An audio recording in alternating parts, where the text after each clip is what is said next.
Lo pernah nggak nonton pertandingan bola yang nggak cuma seru, tapi kayak nonton film action campur drama keluarga?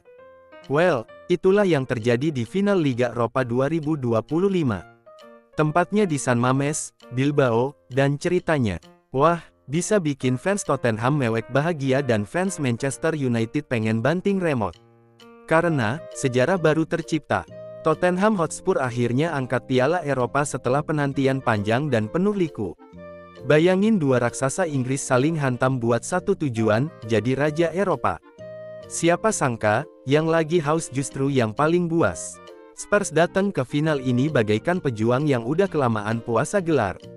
Sementara mereka bawa nama besar, sejarah mentereng, dan performa yang meyakinkan sepanjang turnamen. Tapi malam itu, bukan nama besar yang menang. Yang menang adalah mental baja, semangat pantang mundur, dan satu gol krusial.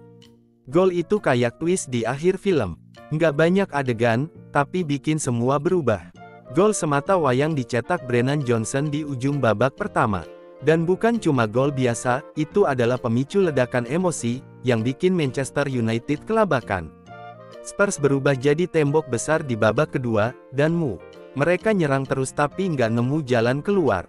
Mirip kayak nyari sinyal di basement, nggak ada. Waktu makin tipis, tensi makin tinggi, dan makin frustrasi. Lo bisa rasain deg-degannya dari layar kaca. Ruben Amorim, pelatih coba muter otak. Rotasi pemain, serangan bertubi-tubi, sampai long ball desperate dari lini belakang. Tapi semua dibalas dengan disiplin ala Postecoglou.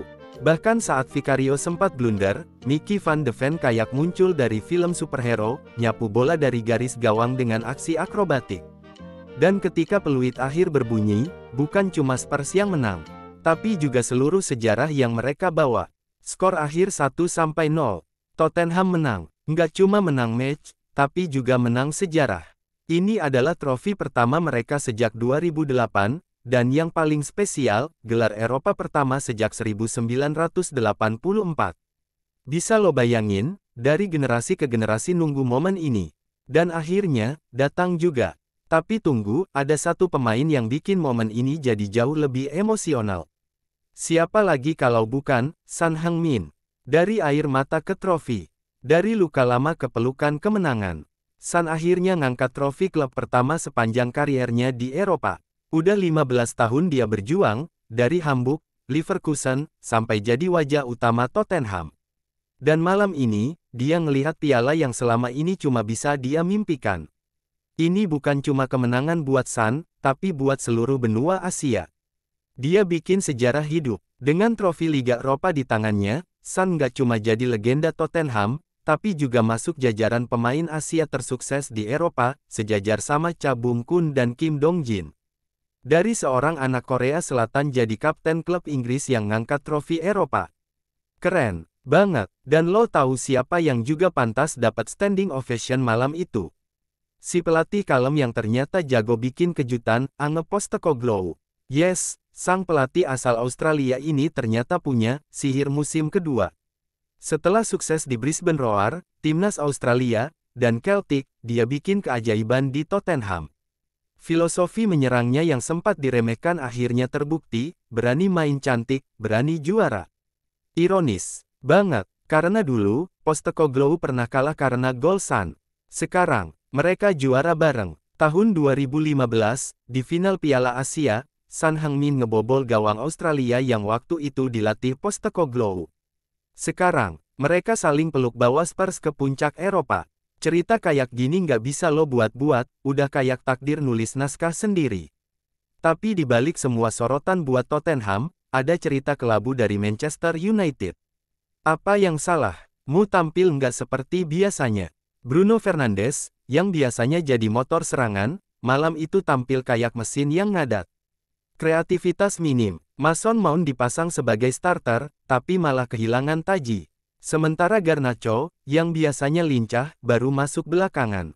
Mereka punya peluang emas, tapi gagal dimanfaatin. Di level ini, 1 detik bisa jadi penentu. Sundulan Holland sempat bikin deg-degan, apalagi saat Vicario bikin kesalahan. Tapi ya itu tadi, Mickey van de Ven menyelamatkan dengan gaya.